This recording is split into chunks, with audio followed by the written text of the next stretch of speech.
I'm sure most of you are familiar with the National Environmental Management Act of Biodiversity, Act number 10 of 2004. But for those of you that don't know, it aims to conserve our country's biodiversity. Now, what is peculiar about this is that the same individuals that made this legislation are the same individuals that are currently valuing economic growth over environmental protection. Greetings, one and all. I am Thapelo Seshoka, and I am honored to lead a team that will not only give you facts but leave you wanting more about this topic of climate change. I am honored to lead the Protein secondary team presentation as the first speaker. Joining me is Ntobeko Ngubene as our second speaker, who will touch on the methodology, key findings, and problem statement, whilst Rotom Raramuri Misi will touch on the proposed solutions, significance of our study, and conclude our presentation whilst telling you why we know we should win this year's competition. Ladies and gentlemen, we are all gathered here today because of one main theme. A theme that has been around for over a year now, which is the increasing threat of climate change to our environment and water resources that necessitate communities to take radical action.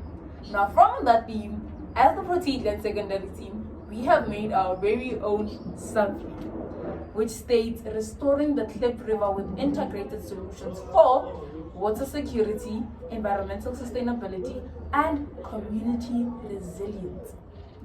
But before I get into the effect and how we can take the radical action, you first have to know what climate change is.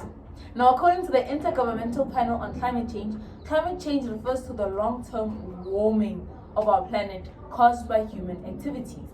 Now, it affects us in many ways. And by us, I mean our community in Protein, a community with over 71,635 people, 21,434 households.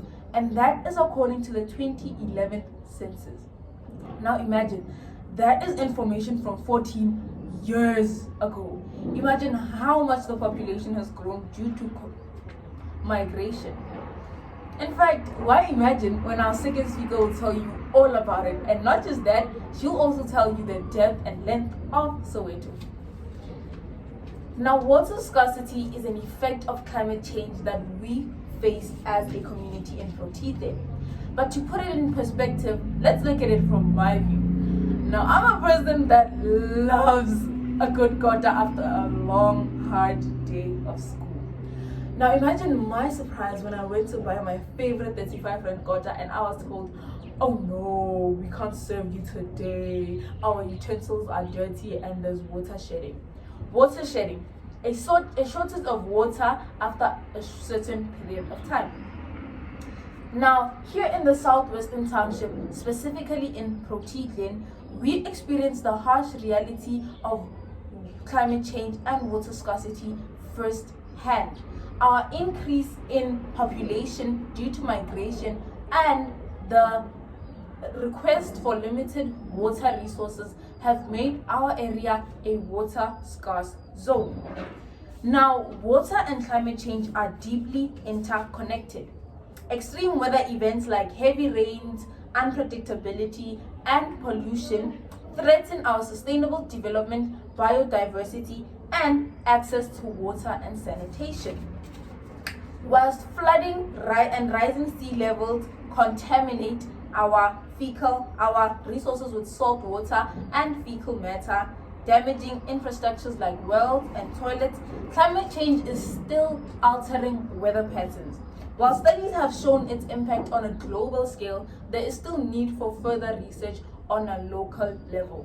Hence, our study aims to investigate the interconnection and the relationship of climate change and water on our community using vulnerability assessment frameworks. Now, as I descend the stage and our second speaker, Ntobeko Ngubene, ascends it, I would like to leave you with these wise words from a very wise person. We are the change that is needed, and change is coming. But I, Thapelo Seshoka, would like to add on that and say, change is not just coming. Change is already here, and the change is now. We can't just sit around and watch our world fade. We can't just sit around and look at the results of climate change and be like, oh, the unpredictability. No, we need to take action. We need to think of innovative solutions that are affordable and adaptable to our communities. And to tell you, we've already thought of them. Hence, our third speaker will speak all about them. But before that, I'd like to introduce the second speaker, the Wiggle Movement. It's 5 minutes. It's 5 minutes. Okay, it's not actually 5 minutes, but still.